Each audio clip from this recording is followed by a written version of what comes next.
Hello everyone and welcome back to PAX and Recreation, and we are here today to do kind of a weird approach today. So we usually do podcasts, or solo cast I guess, or a very lonely podcast where I open like big boxes like play booster boxes and whatnot, and we talk about the news. There are not that many news, and I like the Avatar set, Sumi, and I also like Avatar, the IP, and I like Magic, as you can imagine. So, in case you're new to the channel, we are just going to rant for a while about Avatar while I open some cards. So this time, what's different is that we're not going to talk about news. I'm going to talk actually about actual Avatar, the series. So I watched the series some time ago. I didn't watch it as it was, being created on TV like in 2005 or anything like that. Due to personal circumstances, that sounded like way too serious, like due to personal circumstances. The truth is that I wasn't Nickelodeon wasn't within my reach during that time, even though it was before, ironically. I was a SpongeBob person, even though, not actually SpongeBob. Well, I like SpongeBob, I guess the first seasons, even though when, in the pre-common internet era, it wasn't so much like seasons, it was just episodes, and we kind of just roll with it. And so out of memory, I couldn't tell you which one is which season of SpongeBob. But for example, Cat Dog, Doug, the actual one, not the one that came later on Disney, had like long sleeves. So what is that? Then As Told by Ginger. Even though that one grew on me, I didn't like it initially. The Thornberries, I never liked the Thornberries. I know that maybe I am the minority here, but I never quite liked the Thornberries. And Real Monsters is one that I enjoyed, even though I always got very bothered about, I forgot the name of the monster, but the monster that had to carry his own eyeballs. I was always concerned about that because I was like, bro, like how can he live? Like, he needs the two legs to move and both arms to hold the eyes. This is a non-functional creature, and sometimes he will like hold both eyes in one hand to do stuff. And I'm like, well, I guess that works.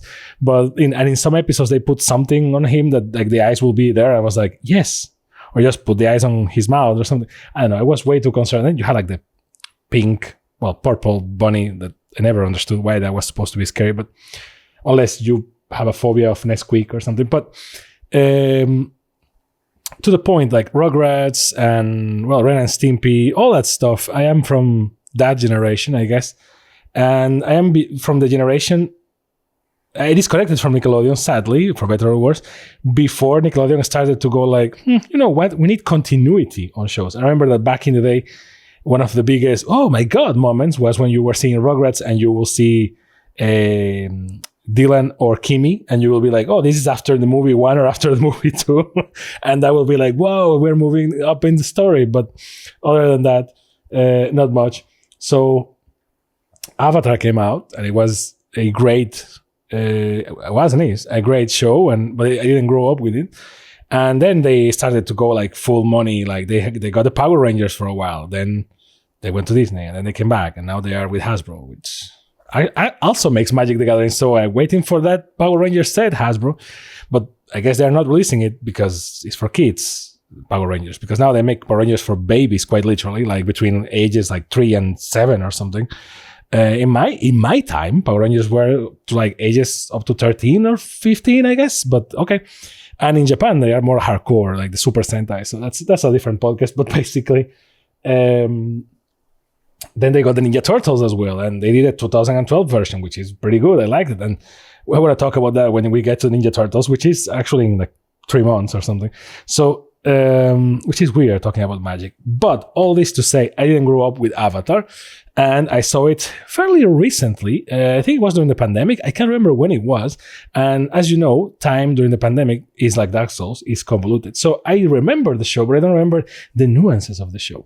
So I took a while to release more Avatar videos because I wanted to do this while discussing the show. So I watched, up to this point, I watched season 1 or book 1, Water, which is a great name for each season. And I'm just going to like comment a little bit on it, etc. And then we want to do another box for book 2, another box for book 3, and be happy, I guess.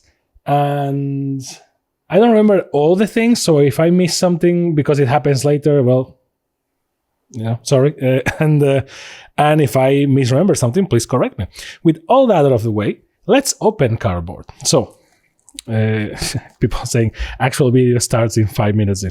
So, the thing with Avatar, right, is that I think that it got a lot of bad rep for a lot of different reasons. Like, I think it got a lot of bad rep for on one front for the aesthetic, because, well, you can see it more or less here, but this is the first episode. There you go. The Boy in the Iceberg, I think it's called the first episode.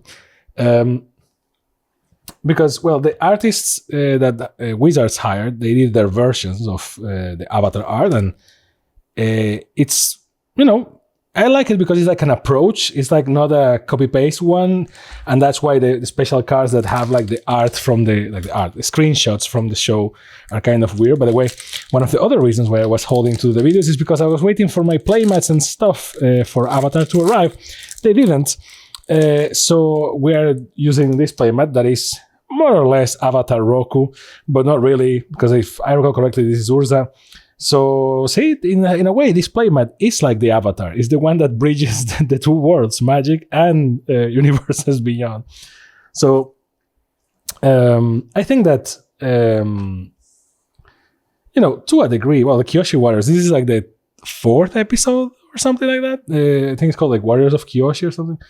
And I remember that back in the day, I didn't like assume right away that like it was because of Avatar Kyoshi. Like, I think it's pretty cool. I've been reading some stuff about the show because I'm that type of person. When I consume something, I consume it. Like when I consume something, I try to go as in depth as possible. I don't become like an obsessed fan or anything. Sometimes, but I do try to be as, if I like it, I try to be as thorough as possible and just like research and see like what happened here, what happened there, why is this like this, why is this like that, right? That sort of thing. And apparently the design Bible or the story Bible for Avatar at the beginning was way different. And as the show started, they kind of improved on it. Nice, double rare right away, and one of them in foil. And at the crossroads, some of these cards are like cooler, the card itself, than like what the card does, which is funny also because this set has a little bit of this in true Magic the Gathering fashion. A lot of times the chase cards for sets with amazing and very powerful creatures with name and surname are quite literally, cards of like random things. Like, for example, I'm actually surprised that in Final Fantasy it was Vivi, which is a character that has a name and is very relevant if you play Final Fantasy IX, but and it also gives you an existential crisis, so watch out for that. But for example, in the Lord of the Rings, everyone was like, whoa, what are going to be the chase cards? And I think that maybe they like, I don't know if they do it on purpose or they self-put some limitations on it or something. Or like, while trying to design the card, they try to not make it like overboard. It's like, oh, this is an Aragorn card. We can't make it too bossed because it's too obvious that Aragorn has to be bossed. So they kind of counter-compensate and it becomes a less powerful card, I guess. But it doesn't happen with this episode is crazy. It doesn't happen with this is the colorless card, so we need to move this a little bit because this is actually card number 1, which is cool because it's Aang's journey, and it's colorless because it's not associated with anything, which is great. And for example, in the Lord of the Rings, it was Orcish Bowmasters, which is like no name, a bunch of no names, and here is the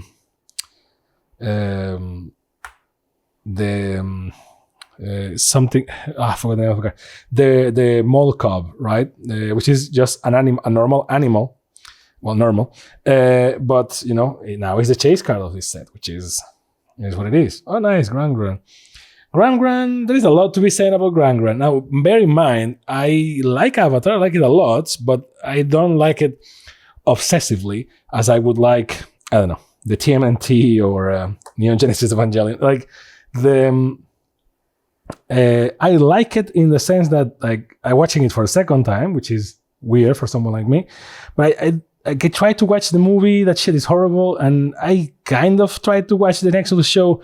I saw what they did with the whole actually Kyoshi Warriors arc, the whole Sokka thing with Suki, I think his name. And I hated that because it's like they completely missed the point by trying to do something that is I don't know what. Like it's funny because people normally say like, "Oh, Netflix, but Netflix is like too woke and stuff like that." Which for some things it may as well be true, but the reality is that between Gran Gran and Katara, that booster was kind of themed, and then Watery Grasp. So. And the North Pole Gate's crazy. I love it when boosters are random. And an ally from the Water Tribe, of course. And a clue from Iroh. I think that the... like, basically, long story short, and I have this fairly recent in my head because I've been watching the show. But I haven't... I was trying to say that I haven't read the comics. I know that there are some comics and some stuff. I think those are canon. I haven't read those, so sorry. Some of them seem to... I've been seeing like the wiki diagonally, and it seems like some of those are the side quests that happen during the show's timeline. Some of those are actually after the show's timeline. Like some stories about like Aang and that one is like very important apparently. About like Aang and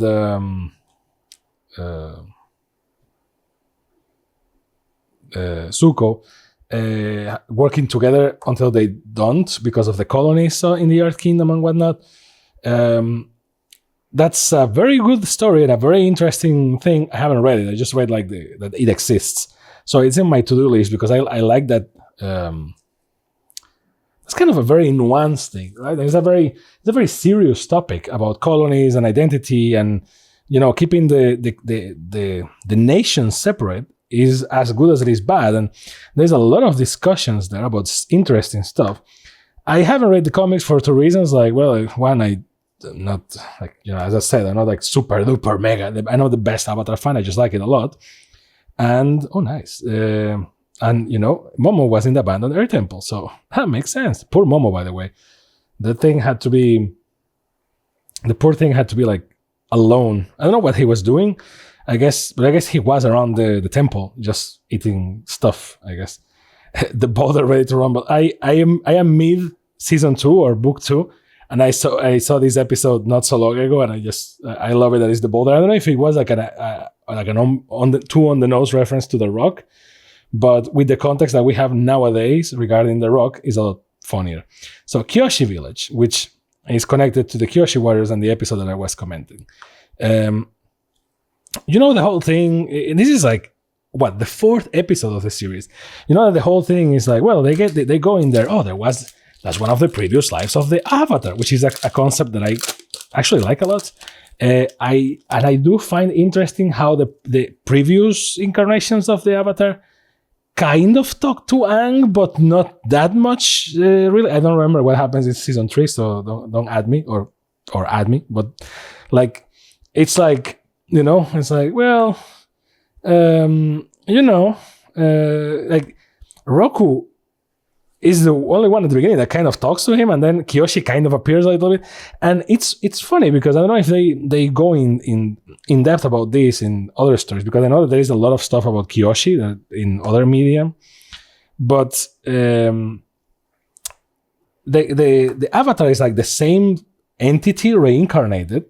And that's because like the Avatar word comes from like Sanskrit, I think it is, and means descendant. But basically, it's funny to me that the Avatar is always the same person, but it's not really, right? Like Aang, and you can be like, well, Aang is a kid. It's like, yes, but not really. Oh, nice, a tiger seal. But not really. I mean, all of them are their own person, right? It's like, and if you want to go more in depth, I guess, if you want to go to Korra, Korra is not like Aang. Oh, nice, this thing is beautiful. Is not like Aang, right? And that's kind of the whole point. And That's why a lot of people actually don't like The Legend of Korra, because he's not Aang. And the thing with Aang is that Aang works because he's a kid. And he has to, grow up and go in this journey and all this stuff. And I mean, we all like Aang. I don't think I ever heard anyone saying Aang is annoying. Aang has, he does petty things and minor things, like when he hides the map that a messenger delivers for Bato of the Water Tribe. I think that's the name of the episode, actually, like Bato of the Water Tribe. To like, where is their father, the father of Sokka and Katara, and he's like, no, because they're gonna leave me, etc. And he's like bored, and he's used to being the center of attention because he's the Avatar. And I can see why some people can be like, oh well, I mean, but that's the thing. He's a kid, and he's a very well characterized kid. Katara is more mature. I just saw this episode today, by the way. Great episode. Katara is more mature for her age, right? It's more, which normally that's kind of the case most of the times with girls. If they have the same age as boys, they are normally more mature. But she's still a girl. Like she does, like she steals the water bending scroll from the pirates, right? And all that stuff. So they still act like kids, right? And in episodes like this, actually, the Great Divide Guide, where they like need to go through this is where like being a kid and being an Avatar is kind of cool. Like both Katara and Sokka get divided just by naturally interacting with these people. And that's a very kid thing to do because, well, they are kids. And that makes sense. I think that we're used to it because we're too used to like, having kids. And if you watch Japanese stuff, which the creators of Avatar saw, like the marks of Aang, like Aang's marks when he goes into the Avatar state are inspired by Fooly Cooly. So we get kind of too used to like, he's a 15-year-old saving the world, right? And sometimes they don't look like it. Like recently I was watching JoJo's Bizarre Adventure Part 5, and one or two times they reinforce the aspect that Giorno Giovanna is 15 years old, and I was like, he's not. And I mean, he's not visually, but I guess he can be because it's just an aesthetic thing. But the way that guy thinks, you can be like, well, because of his origin, and he's a Joestar after all. And he's like, yeah, I guess. But, in Japanese media, we are too used to kids that are not kids. I would say that one of the best kids being kids is Son Goku, is Goku. He, in the first half of Dragon Ball, he's a kid. Even though he's more or less Aang's age, which is like 12, if I recall correctly. And then when he trains for the martial arts tournament, the third one, I think he's either 15 or 16 when he like grows up like physically, but he still like kind of acts like a kid. He's just more mature because like he spent 3 years training, But in Avatar, it's refreshing. Oh, nice! Here goes the commander deck, Toph, the first metal bender. Everyone is loving this card. I can see why. I think that this cast of characters is very good because, I mean, they are kids. They are facing impossible odds, but they still behave like kids. But they grow. And that growth, I think, is one of the reasons why people like Avatar so much, is how well written it is. And I'm not going to say, like, I kind of forgot about it. Things that I kind of forgot about is that Dave Filoni kind of directed the first 2 episodes or something, and he's like there a lot of times. But for sure, the one name that is like burned in my head is Giancarlo Volpe, because he always shows us like writer or director in a lot of good episodes. It's like, yeah. So like they grow, and I think that that's one of the reasons why this show was so big, is because like we were used, as I was saying, to stuff just happening. Like you just watch Badger Mole. So it was Badger Mole Cup, the card. When like you just watch Cat Dog or Rugrats, and it's like whatever, and the stakes are always reset at the beginning of the next episode and whatever. So when you saw something that actually happened and it stayed like that, like having Tommy's brother or Chucky's sister, you were like, damn, we're moving forward, and that was kind of crazy, right? So Avatar was like an ongoing story, but also an ongoing story where the characters grow, which is important. Not only like you see how they stop being so kiddie as they go along. They are still kids. They still do stuff, but they focus more on stuff. Even on the minor things. Like for example, it's like, well, it's obvious that Aang, and I'm just holding on Boomy for a second because this is actually an important part of season 1, but like Aang obviously learns more elements, and Katara gets better at waterbending, and that's very obvious for us to see. And those two get growth. Toph gets a lot of more character growth, and we will talk about her later, like season 2, season 3. And Zuko the same. Zuko gets a lot of growth in season 2. In season 1, he's kind of the Team Rocket, but he grows as well, and you see a lot of the conflict of interest when he like rescues Aang and all that. I think that the La Piece de la Resistance is Sokka.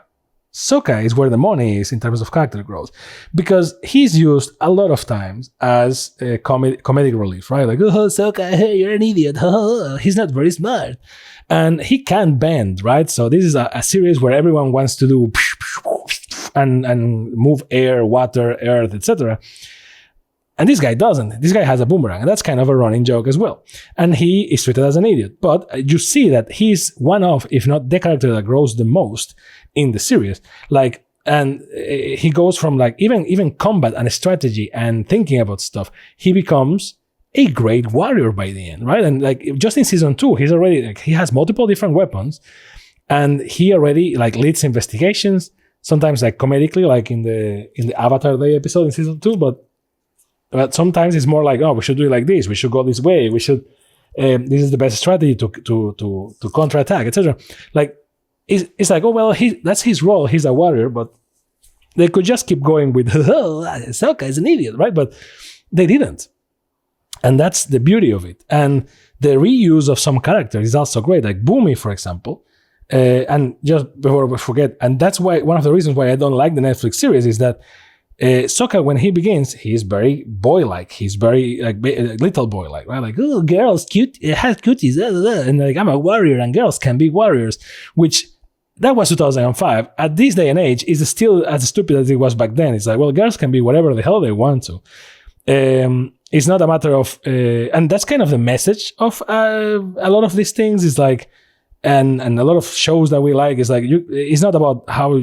Where or how you're born. Is more about like what you make with your odds, unless it's Naruto and you're like, obviously if you are not the son of an heir of a god, of a reincarnation of someone, and you are Rock Lee, you're not gonna be lucky. But that's besides the point.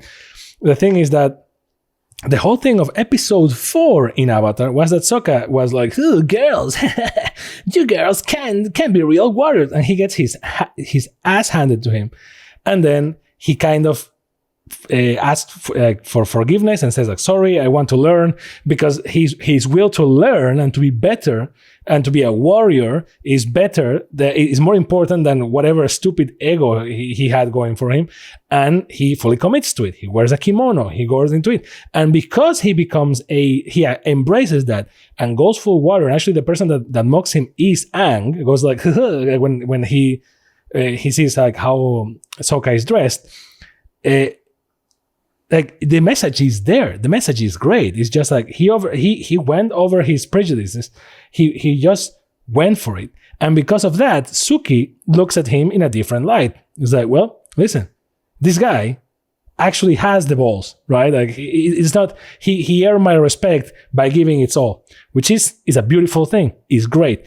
What does Netflix do? Not that, and just get Suki going like, I just like this boy. It's like, you're missing the point completely. And weirdly, by trying to not be, I don't know, rude by having one of the main characters saying like, oh, girls can be warriors, you actually undermine the message that was, he was an idiot. He got his ass handed to him. he respects them. And because of that, she respects them later on. And that develops their relationship. So, and this is funny because this is a freaking kids show, right? So this is the thing that you don't need blood or guts or a 100 million budget to do actual great art. And this is great art, right? Like between the martial arts, the influences from Asian cultures and the character growth. This thing is great. And then you have things like Boomy. The whole Boomy episode is great. Is an exploration of Aang's character and how some people from Aang's past may be alive, which is great. Ooh, the White Lotus style, nice. Like that can be a thing. Like that also sends a message to the audience that, listen, just because Aang is technically 100 years old, it doesn't mean that everyone from his era is dead.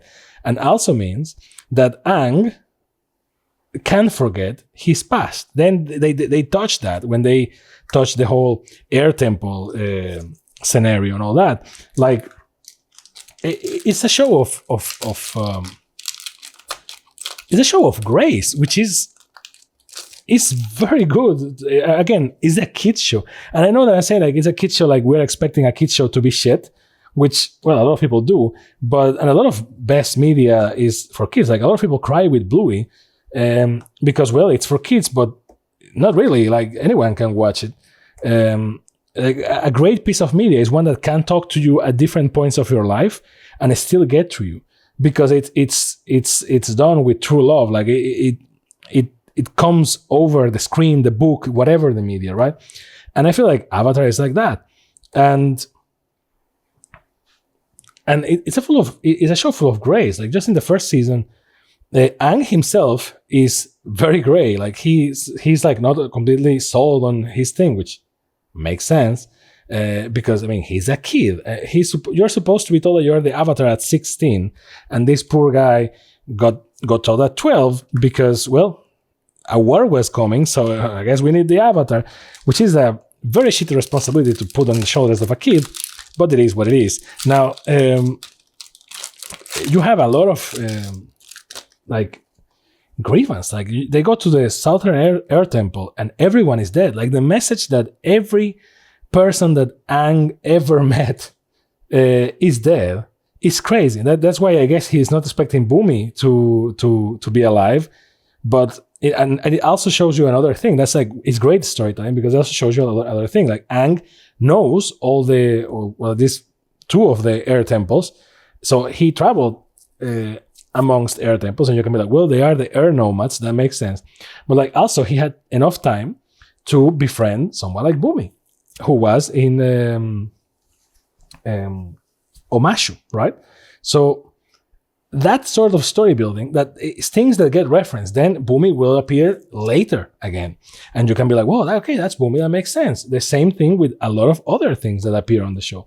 I just realized today, for example, and this is kind of season 2, 3, but I just realized today that when they go to the library where the owl creature is, the underground library, Aang encounters a picture of a turtle lion, which, as we know, well, as you know, is kind of responsible for the first Avatar. Is the one that taught firebending to the first Avatar, if I remember. It's something like that. If I am not saying it exactly, you know what I mean. Like, and they reference that thing there, like wink, wink. You know what I mean? That's great. And the Kyoshi waters will appear later, and it feels like the world is alive. It feels like the world is something that happens, right? And a war is happening, and things are happening there. I think that one of the things that I like the most, lovely Appa, well, and Uncle Iroh is just a great figure. I think that something that I like a lot about Uncle Iroh is they really just go in depth about his character in the second season. I don't know, I'm not like in. Oh, and then Iroh Grand Lotus, both in the same booster. Nice. And Azula as well. Okay. Oh, and Foggy Swamp Visions. Crazy. In foil. Okay. That's a strong booster right there. Damn. Foggy Swamp Visions. As an additional cost to cast this spell, Waterbend X for 1 and 2 black. Exile X target creature cards from graveyards. For each creature card exiled this way, create a token that's a copy of it. At the beginning of your next end step, sacrifice those tokens. Okay.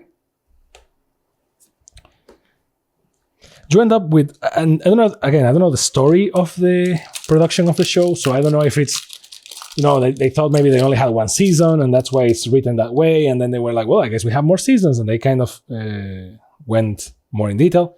It kind of feels like it both for Zuko and for Iroh, but it still feels like they are properly written regardless, which is great because, for example, Iroh, you can tell that something is wrong with him, and in the sense that he's not purely evil, and he kind of cares too much about his nephew, and then you have all his backstory, right? And that's very tragic.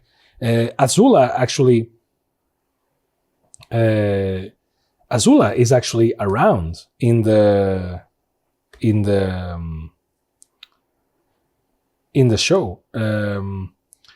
Like before, you can see her like in season 1. She's like sitting in the throne room. She shows like a couple of times. I think in a flashback when like Zuko gets exiled, and some other moment, which is great because it's like it can be just a random character, but they were planning already the seeds. Maybe they just planted that there because they got confirmation that they got another season, but who knows, right? So the thing is that just the first season, just to try to stay on the same book, just the first season touches so many things that are cool. Like all the creatures are mixes of 2 animals at least, and those are very cool. And you have a lot of interesting things, right? Like it's difficult to stay in one book when the cards are like all over the place because you have to like ignore them a little bit. But obviously Boomy is a nice surprise, and we have all that, right? But it's funny how they kind of don't touch a lot the Earth Kingdom. They talk about it a little bit, but they don't fully go in there. They talk about Ba Sing Se and all that. The whole Master Paku thing to this day, and I don't remember what happens in at the end. I think they maybe reference that, but like the whole Master Paku thing is another proof of how well written this thing is for what was just a kids show. And I mean, I'm saying this that as like is surprising, but the quality is on par with a lot of other things. That's why they want to make movies, they want to make shows, because the base is strong. But I mean, it just works better animated because your suspension of disbelief is gone because it's drawings, right? The same happens with Dragon Ball and other animes. So the Master Paku thing is great because they have this whole saga about Katara losing his necklace, and you're like, whatever. Then they use the necklace to track her back, and you're like, okay, I guess that's a cool connect. Only to have Master Paku being the one that they did that necklace for her grand, as she calls her, and having a complete perfect circle, right? And that's great writing, right? And we can go all a snob here and go like, well, actually, that's great writing if you never read a book in your life. And it's like, well, I mean, trust me, we like all the movies, all the series, all the shows, all these shows and movies nowadays that try to be sagas. Everyone wants to be the Marvel Cinematic Universe. Everyone wants to have multiple faces and plant seeds for better stuff. But the truth is, sometimes you need to tell your story properly and shit will happen, which is exactly what happened here. I think, if I recall correctly, I don't know if this is... Yeah, exactly. Like, this is still from season 1. This episode is great, and is a lot of comment on, having faith and how people just believe what they want to believe. And if you really want to believe something, it will be that regardless. Like, oh, well, she did say that nothing was going to happen, which is exactly what happened. It's because we changed it. Well, because you change it, and that's the prediction, right? So it's the same like with people and lottery. And it's a great comment for something, and it's very like double layer, right? So you can go as in-depth as you want regarding that, or you can just go like, haha, funny episode, and move forward. It's interesting because that fortune teller episode could be seen as a filler episode, right? In the sense that, well, I guess they talk to a fortune teller and things happen and whatever. But the reality is, every episode there are one or two that you can be like, I guess that's filler. But the reality is that plants seeds about the relationship of Aang and Katara. And I think that if you want to, and I commented this when we did the scene boxes, if you want to critique one thing, is that it really feels like in Western media, people always need to have a romantic interest in all the stories. Would I live perfectly if Aang and Katara wouldn't have this romance thing? Yes. At the same time, I don't feel it's forced, because it's one of the things. It's not like a super ending or anything, but it feels like it will make sense because they are kids. And with Aang, maybe it feels weird because he's a teenager, but not really yet, I guess. And you can be like, well, he was always with kids, and maybe this is the first time he sees a girl, I guess, or it's more of a weird motherly connection because she cares for him, or stuff like that. But that episode plants the seed. The episode where Hey Bye appears is the one where we have the whole Avatar Roku thing, and the Avatar Roku thing is great. You have more context from Avatar Roku. You have the whole infiltration mission. It's the first time that an avatar talks to another. And it's weird. You can be like, well, Aang can really freely talk to his past lives, but it's interesting how, and this is what the comment that I wanted to say, is that the avatar past lives kind of acknowledge each other, but it's not like they are overly, at least in my memory, correct me if I'm wrong, maybe in some other media, they are never overly loving to the next avatar, which is weird because technically you are all the same person, even though you are not. But sometimes I will feel like, listen, Roku, Kyoshi, he's the kid, and technically it's you, so maybe you can be more useful instead of being so aura farming, appearing, going boom, and going you need to understand Aang, and it's maybe explain it to the guy, right? And you can be like, well, it's the mystical kung fu vibe, right? And then this card, I wanted to hang on it because the season finale, I'm going out of order, but whatever. The season finale is premium. The season finale is great. Actually, one of the playmats that I'm hunting like crazy are the two water playmats from that saga, from the two last episodes, because you have the whole I forgot that, for example, before that you had the deserter episode where Aang kind of learns to do firebending. And even that one, for example, that one feels like a filler, but not really, because what happens is that it is filler to a degree, because you can be like, well, Aang learned how to do firebending, kind of, not really. And it can provide you it gives two things. One, it gives you the realistic scenario of there are multiple people that he tried before he gets to his eventual firebending master. And that way it feels natural, it feels predestined, right? And two, it actually fulfills more of it does a second handle, which is interesting. It fulfills more of a growth for Katara because it's the whole thing about she being able to heal people. Phoenix Fluid Airship, okay. For 2 and 2 black, 4/4 flying vehicle, at the beginning of your end step, if you sacrifice a permanent this turn, create a token that's a copy of this vehicle. As long as you control 8 or more permanents named Phoenix Fleet Airship, this vehicle is an artifact creature, crew 1. Okay, not bad. So, it's even in that episode you can be like, well, that was more of that was an Aang episode, but not really. Even the one with the kids, the lost kids.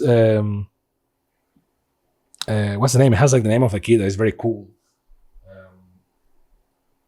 Jet. You can tell that they try to be like, yeah, Jet is cool and all that.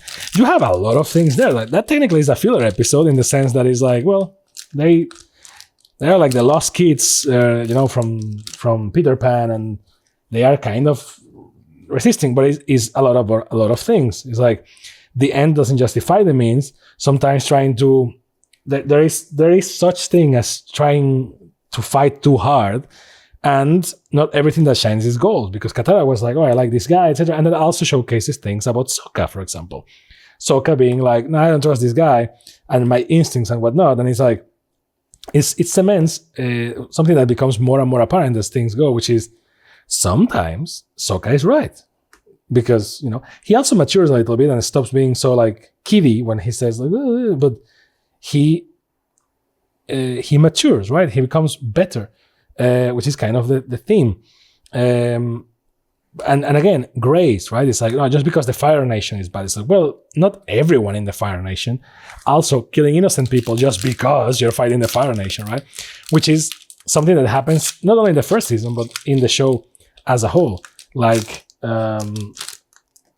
for example, you're going to the library. Well, the library is not for violence. No, it's not violence. It's just to, and then it's like, it was because we're going to fight the Fire Nation. It's like, well, that fight is not better than other fights. You're just in one side of history, right? That's kind of the beauty of this. And even like how different people react to the Avatar.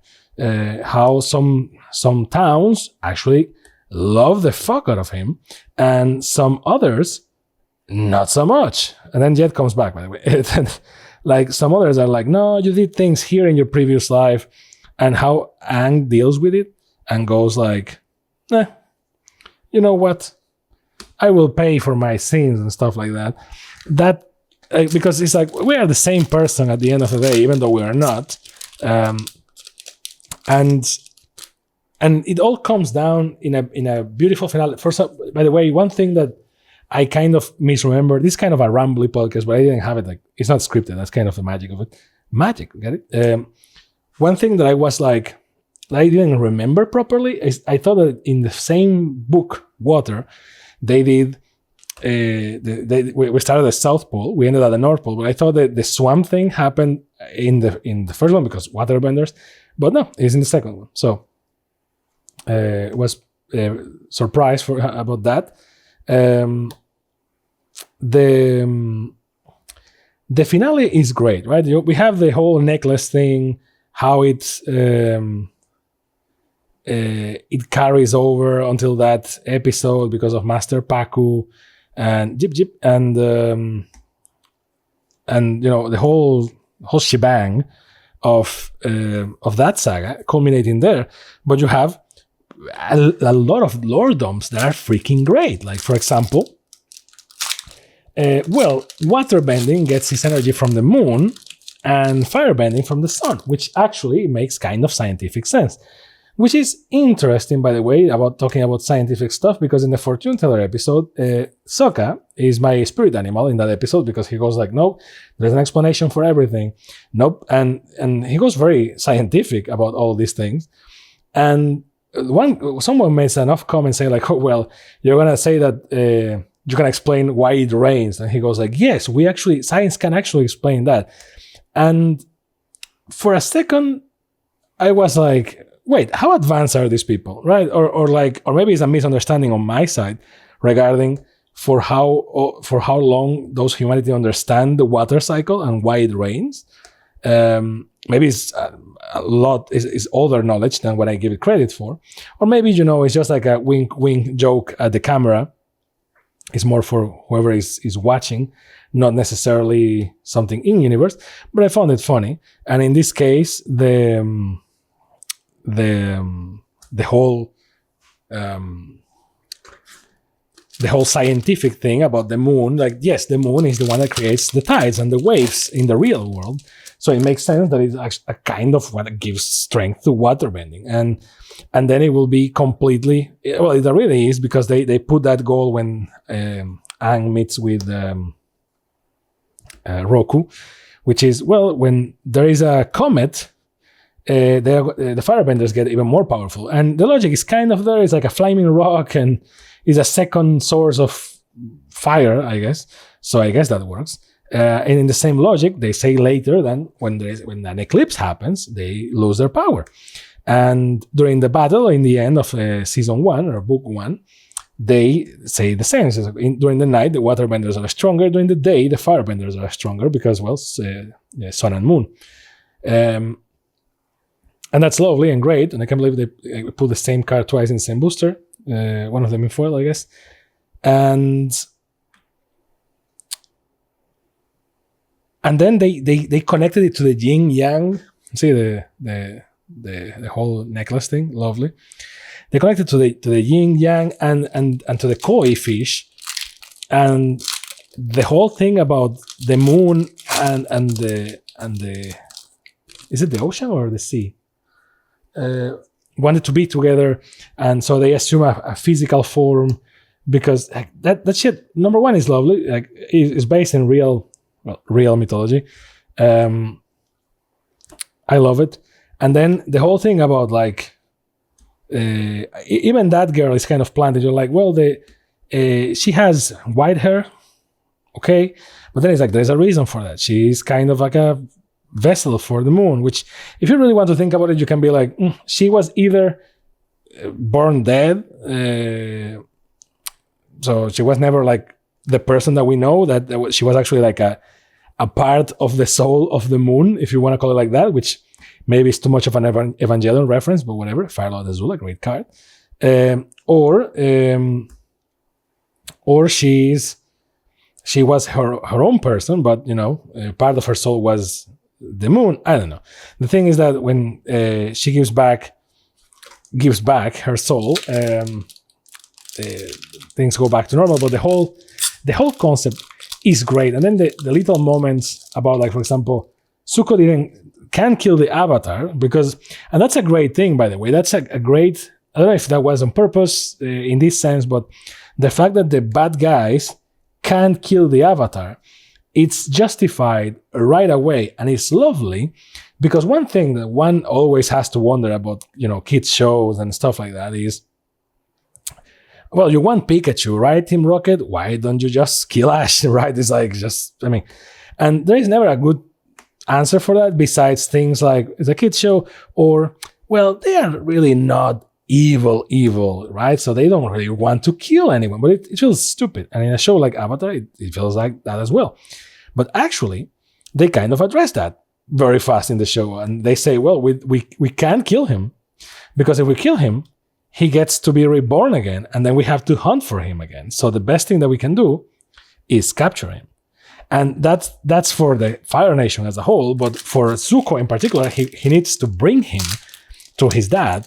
So because of that, obviously he's not gonna kill it. He kill Aang, right?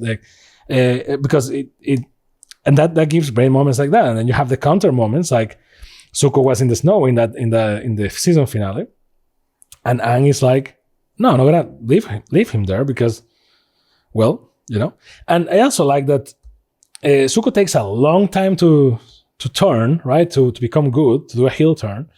And it makes sense. People don't, even more when you're like raised in a system like he was, people don't just change from a moment to another. So it takes almost a year, which is kind of the time that happens in the time that passes during the show, because they have to do it before summer. So I think it's like 3 months or something, the timeline, if I recall correctly. So, well, he had 3 months to reconsider, but also a lot of input from Uncle Iroh. So I guess there's that. Overall, I like it a lot. I know I'm rambling, and I'm trying very hard to not go over book 2 and stuff like that. But I just feel it's like very well executed. And, well, I mean, if you never watched it, I don't know why you will be listening to this, but I try to comment in a way that you understand what I'm saying, but if you never saw it, you kind of don't. And if you haven't, like, just go watch it. And it has to be the animated series. Like, any other adaptation is not there, honestly. Nice looking card. It's just like a very well-rounded show. And some people can say that it's like, oh, it's because of the theme or the time it was released or whatever. And it's like, not really. Like, for example, Ba Sing Se is being mentioned since forever. But, for example, Admiral Zhao is the antagonist, the real antagonist of book 1. And then he is no longer the antagonist after book 1. But he mentions something in the season finale about like, no, I learned something when I was trying to investigate the waterbenders, and I learned they get their powers from the moon and blah blah blah. So he knew about the physical manifestations of the moon and the sea. And the thing is, then and it is easier to reference something from the first seasons in the second than it is to plan something and then use it in the second. But things that I love about this show is things like that, like when they go into the library, which is the episode I just watched today. The owl says, no, you're just gonna abuse the knowledge that you have here, like that Fire Nation soldier. And that's great building, like that. And the show has a lot of that, a lot of hooks and reconnects and wings, and this card is great. A lot of things like that, right? And by the way, now that I look at the Kyoshi, the Avatar Enthusiast card, I learned today by reading the wiki as well that Avatar Kyoshi,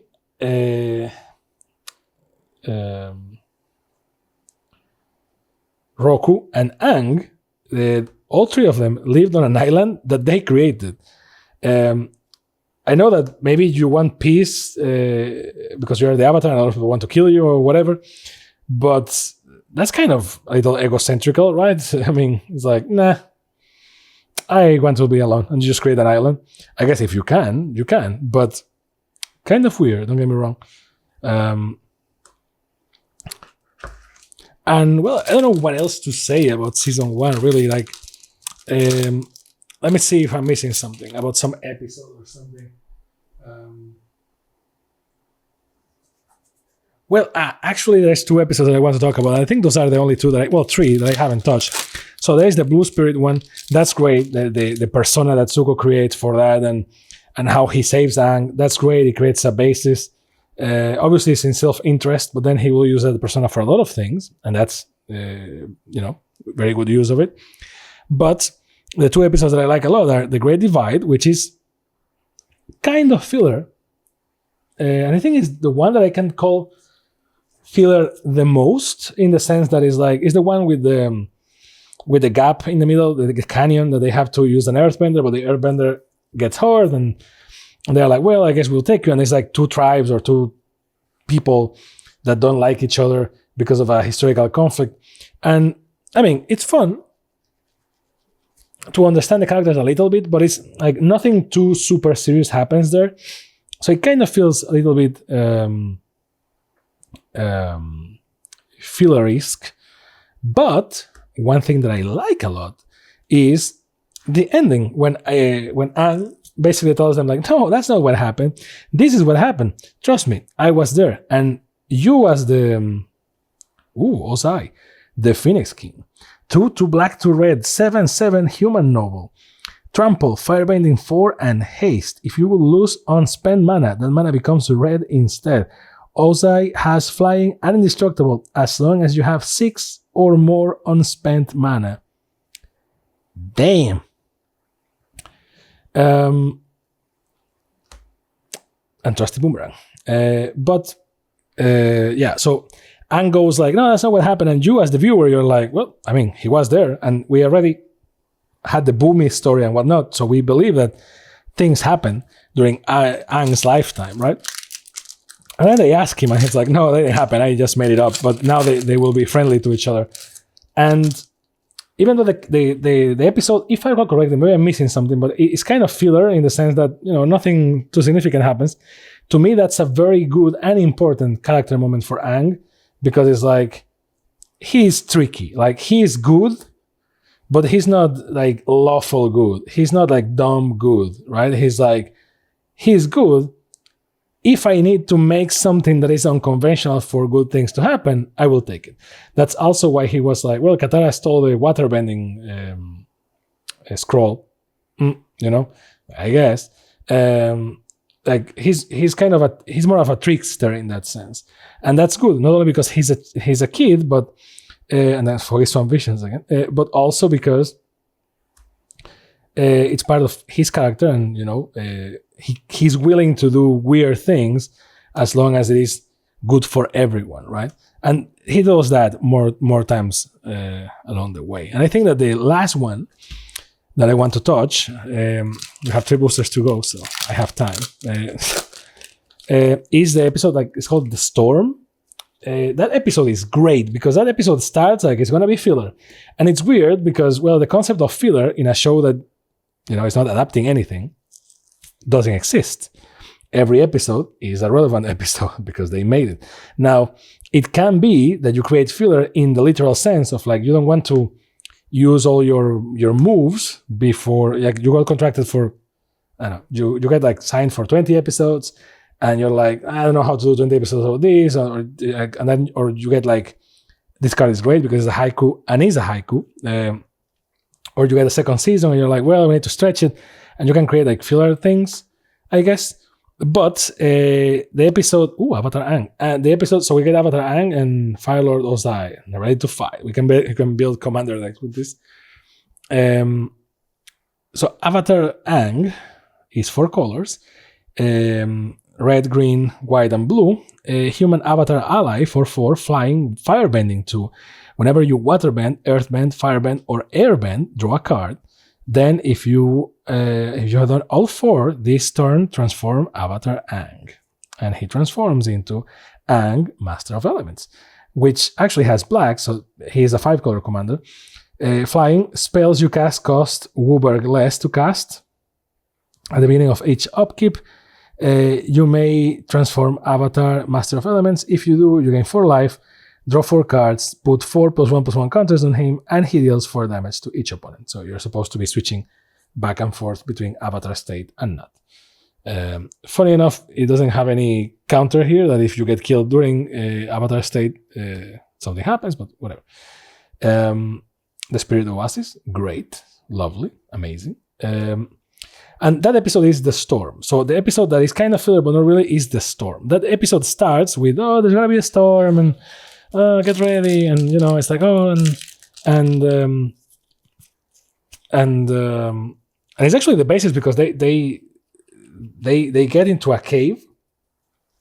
Aang gets rightfully triggered, offended, or however you want to call it, because the sailor just called him like, well, you were not here when they attacked us, so what do you know, etc. Which is a rightful, it's kind of an asshole comment, but it makes sense. Imagine being a person there and you're like, well, the avatar is supposed to bring balance to the world. Where was the avatar, right? And then he appears and you're like, no, sorry, kid, right? And Aang takes it personally, and he goes to a cave. We get a lot of backstory about Aang, which is great. But at the same time, we get the first good look at Zuko's backstory in an episode that looked like it was going to be filler 100%. So that's great. That's lovely. You get context about both characters in a great fashion. But then it also sets the precedent. They are in that cave. And then in the next episode, they're still in that cave, but they're sick, which is when Aang goes to get some medicine for them, and he gets captured, and then Zuko needs to release him. See, so even though, and this is something that I also like about the show, which is even though it has an episodic formula, it's not 100% formulaic in the sense that sometimes, yes, it's like, oh, well, this week we are flying and we land in this place, and, that's kind of it. Last booster, by the way. But sometimes it's more like this. It's like, well, we are in this cave. We were in this cave. Now this is happening. And they continue. Again, it feels, the world and the journey feel more like a living thing, right? Something that is happening. And that makes the show great. And believe it or not, I actually managed to kind of talk a little bit about all the episodes. I guess minus the first ones, because... well, if those didn't hook you, I think that those have a good hook. I think that they explain later a lot better the whole thing with Aang and the iceberg, because at the beginning it's kind of weird. The one thing that I don't remember if they touch again, which I guess I will figure out in the next days, is the whole Gran thing. I understand she was being like, no, don't waterbend because that's bad, etc. And now we have more context because of Paku, right? But I don't remember if they explain why she fled. I don't recall. Nice. This card is backwards. which is interesting, but also is the art. Firelord Zuko and Lightning Bolt. See, this is the problem with these cards. They look cool. At the same time, they look like a weird proxy that you will make on Microsoft Word. Because the show wasn't never in HD, but it's not your camera, and it's not your screen, and it's not my camera. The cards look like this. They look like kind of, fuzzy, because they are screenshots from the show.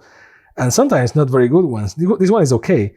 But, Lightning Bolt, the classic Lightning Bolt, deals 3 damage, and it is what it is. Firelord Zuko, and Sokka. Well, not a bad booster to end. Sokka Bolt Boomeranger as well, and then a Foggy Bottom Swamp and an ally. That is also a clue. So, I guess what I'm trying to say is, if you haven't watched Avatar, I don't know why. Sorry, I guess, but I think it's a good show. If you watched it a long time ago, watch it again. I think it will surprise you. As I said, I think it's one of those shows that if you are really listening to it, it's written by adults for kids and adults as well. So like when you're a kid, maybe it's like, yeah, I like the punchy, the cool creatures and the adventure and all that. And as you get older, you understand more themes and you understand more things, right?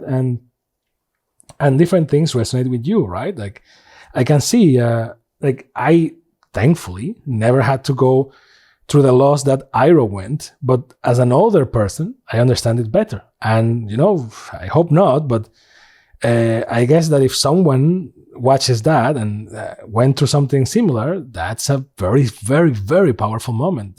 Even if you haven't experienced that, but if you did, it's crazy. And that applies to a lot of other things, right? Like growing up, falling in love, dealing with expectations that people have on you. Each of these characters are like kind of archetypes or agglomerations of archetypes, but at the same time, they touch different topics. And then the secondary characters, all of them like touch different things. It's a show about gray things, which is funny because it's a show that clearly at the beginning it starts with 4 clear boxes: water, earth, fire, and air, right? And it's like we have 4 boxes, this is the thing. But then it's really just about gray things. And the Avatar is the grayest of all because he has all the elements. He has to find peace in a world that is very divided. But should it be divided, right? And then there's a lot of questions like, what the hell happened with the South Pole tribe? I guess they explain it, but it's like the Northern Pole ones are like bling bling fancy, and then the South Pole ones, come on. That actually, by the way, and this is the last trivia of the episode, that actually, by the way, is actually correlated with the real world. Places that have like north and south, normally the north area is the more posh one, and the south area not so much. And that is also reflected in the food a lot of times. Like India is a great example of that. And, a lot of countries, really. So, yeah. But hey, let me know if you like this. If you did, great, because I plan to do 2 more based on the other 2 books. If you didn't, sorry, I'm going to do 2 more based on the other 2 books. And if you are new to the channel, welcome. Don't forget to like, subscribe, and all those cool things that the cool kids do. And if you don't, please do as well. And leave me all the comments, all the questions. I love to read you. And I will see you next time on PAX and Recreation. Bye.